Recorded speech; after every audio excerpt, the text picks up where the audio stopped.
Great pleasure to be here.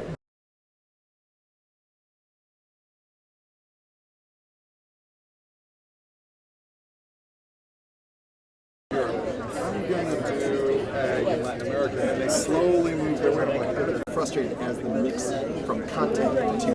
Let me, at the very onset, thank the Atlantic Council for putting together this forum in order to allow me an opportunity to have a conversation with you. Indeed, by the time I finish my very short remarks, my hope is that I will have been able to argue effectively that Africa has immense strategic importance to the security and prosperity of the transatlantic alliance, and that the Atlantic Council, which was founded basically on the premise of advancing that transatlantic alliance. Indeed, let me say that from the very onset, I have with us Ambassador Martin Kimani here, who is an officer in our government, similar to Peter here, who at one time or another was with the council and now work with governments. I don't know what they prefer, but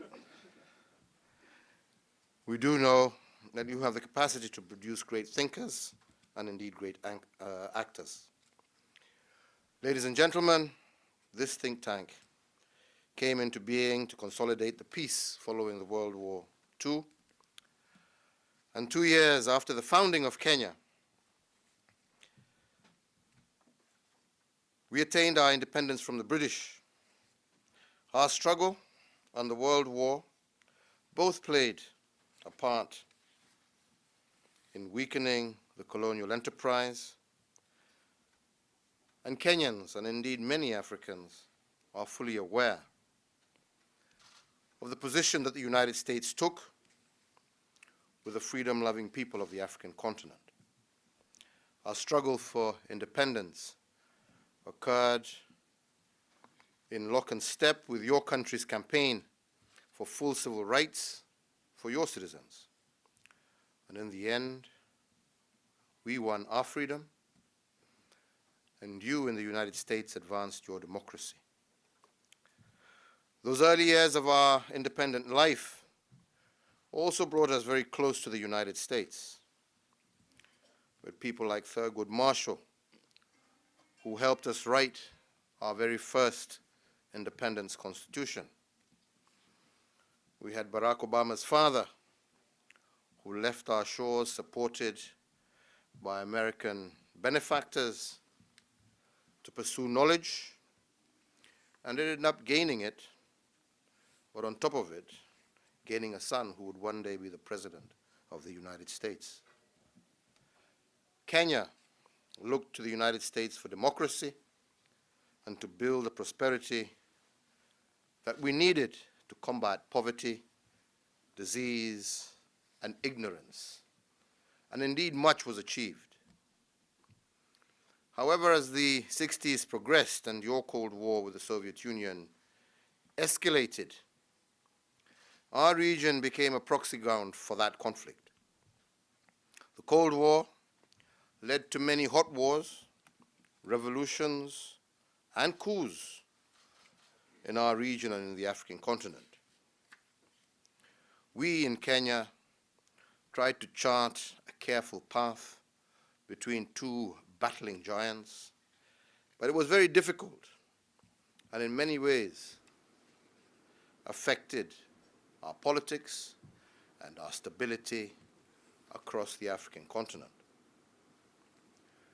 Truth be told, that democracy retreated in many parts of Africa, and an authoritarianism arose that exploited the Cold War to entrench itself.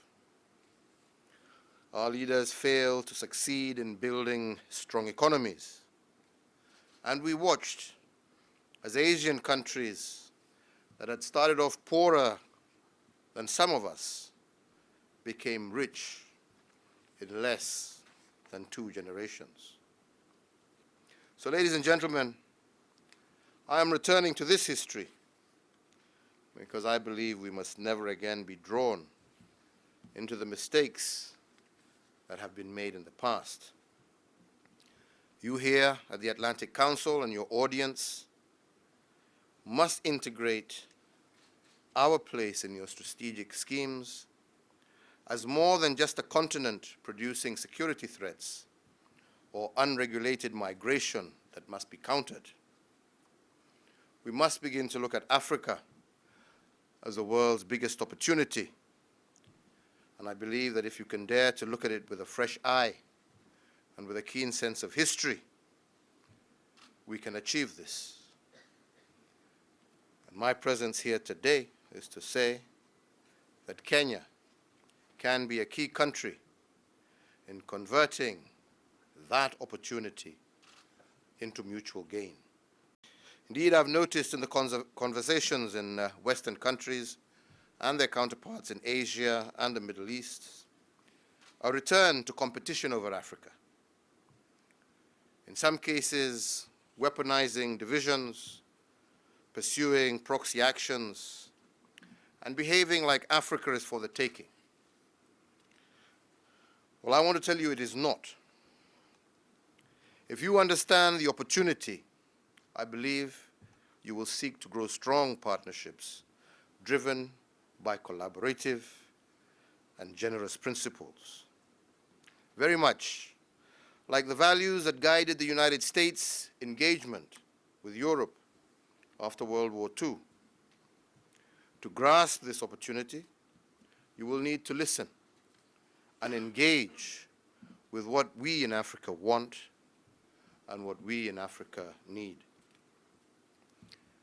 Let me try to match your opportunity to ours in just two very few standout areas, namely prosperity and security. The first is that there is a lot of capital in the United States and Europe that is seeking greater yield in developing markets with aging populations. Who will find the growth? Who will fund the growth that these citizens will need when retirement comes after a lifetime of hard work, and who are keen to enjoy their retirement years? On the flip side of the coin, you have Africa that has the world's youngest and fastest growing population. On top of that, the most unexploited land for agriculture, immense mineral wealth, and a large consumer market. I believe we must tap into these assets to create decent jobs for millions of our young people. We must become wealthy enough as countries to provide the health, education, and security that will sustain democracy, stability, and strong public support for business and free trade. Ladies and gentlemen, Africans are not standing still. We are integrating. In our region, East Africa, but more so, the Continental Free Trade Agreement that I believe will be a game changer. Today, there is a marked desire among a good number of my fellow African leaders to seek decisive change in how Africa engages the world. We want partners who are walking in the same direction as we are. Kenya is moving aggressively to bring our infrastructure up to date. Our population in Kenya is probably amongst the best educated in the region and arguably in the African continent. We are today making big investments in building technical skills, attacking corruption, lowering barriers to doing business, and stabilizing our democratic politics. We are not just a gateway.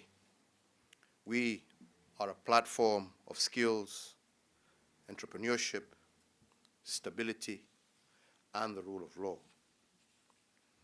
And that is why I am greatly looking forward to making early and an ambitious start to arrangements for the foreseen end of the AGOA program in the year 2025. And I hope that all of you will support a process that shows how long-term mutual benefit can deliver in a way that clearly supports Africa's integration and prosperity agenda.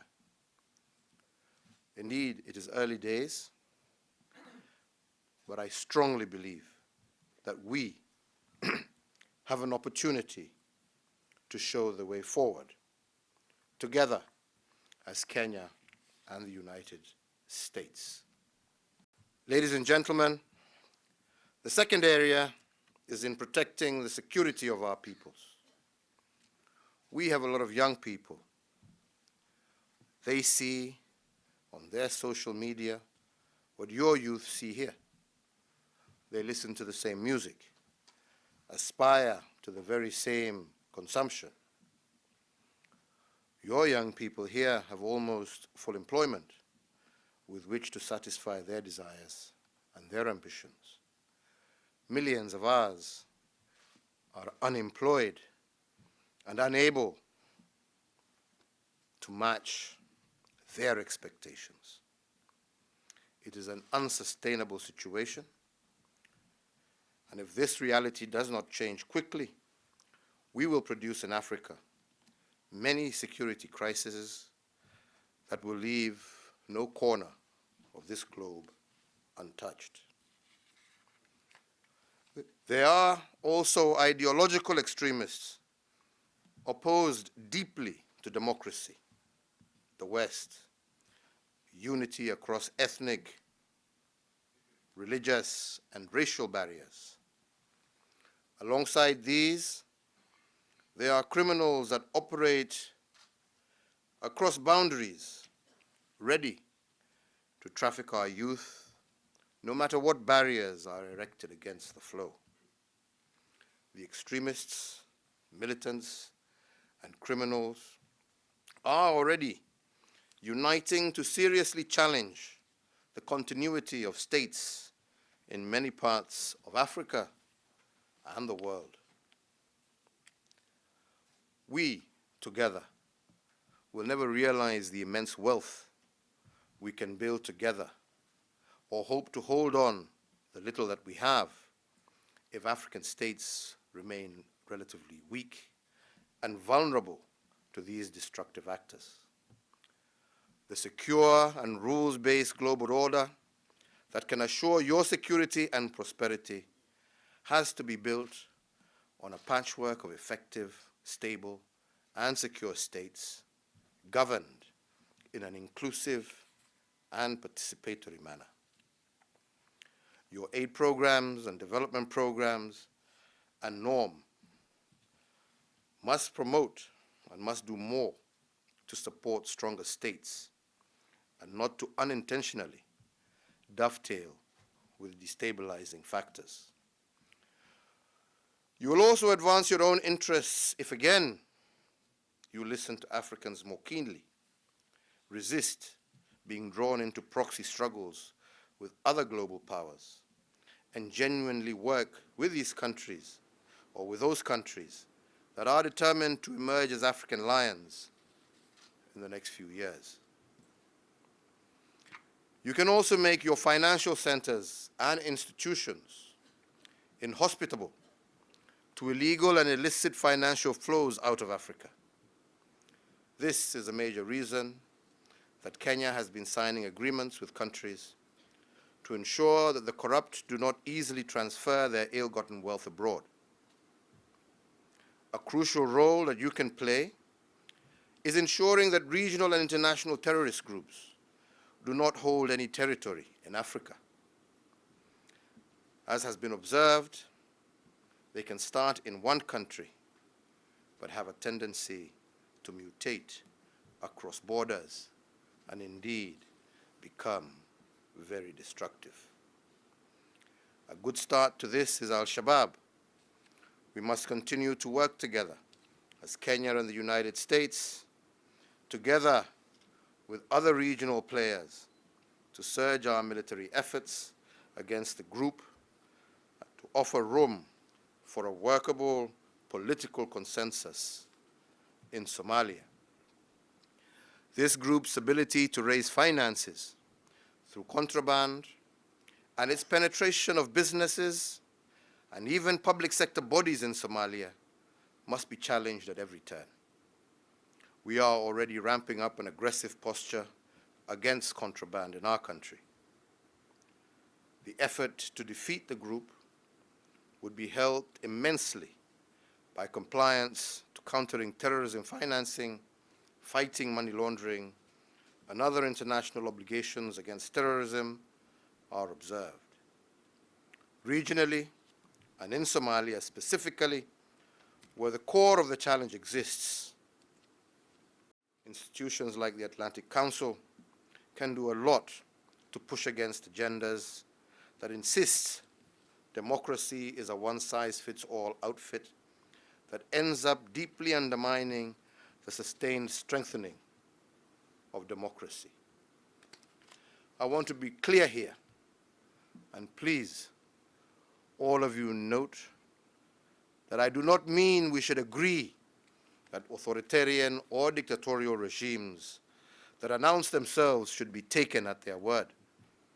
The point is that we must give countries the room to engineer new approaches that support and extend democracy in line with their respective realities. It requires being more nuanced in how we make judgments about politics and the resulting interventions that countries like the United States should undertake. In Kenya, for example, political, social, and governance engineering is what we are embarking on in Kenya with our Building Bridges initiative. I will discuss it more at the National Prayer Breakfast Luncheon later this afternoon. And indeed, I do hope that some of you will be in attendance. In a nutshell, the Building Bridges initiative, as we call it in Kenya, is a homegrown solution for a divisive political culture that has often sparked electoral crises over the last 30 years. And its intention is to advance three goals. The first, to preempt any further escalation in the cycle of no-holds-barred political competition by taking early and decisive action to reach out across the aisle. I did this with the Honorable Raila Odinga in March of 2018, at a time when few in Kenya or anywhere imagined that this was possible.